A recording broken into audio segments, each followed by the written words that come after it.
Des médicaments vitaux livrés à vélo. Pendant des semaines, Hilary Noamania a pédalé pour sauver des vies, pour apporter leurs traitements antirétroviraux aux habitants séropositifs de Kampala pendant le confinement. Un ami m'a envoyé son numéro. J'ai pu l'appeler. Il a pu me livrer les médicaments 3 fois depuis le début du confinement. Sans cela, je pense que j'aurais arrêté de prendre mes médicaments pendant au moins 3 mois. En Ouganda, comme ailleurs sur le continent, la pandémie de Covid-19 est venue perturber la lutte contre une autre pandémie, celle du VIH.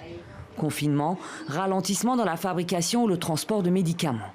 Le premier semestre 2020 a fait craindre le pire. Les personnes vivant avec le VIH peuvent avoir un risque accru de maladies graves et de décès dus à la Covid-19.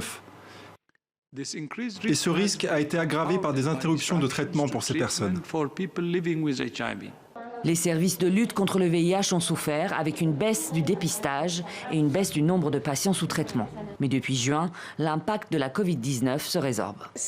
Les systèmes de santé ont pu se regrouper, remettre plus de personnes en thérapie, consolider leur stock d'antirétroviraux, s'assurer qu'ils disposent de fournitures adéquates et que les agents de santé combinent le dépistage du Covid avec le dépistage du VIH et de la tuberculose.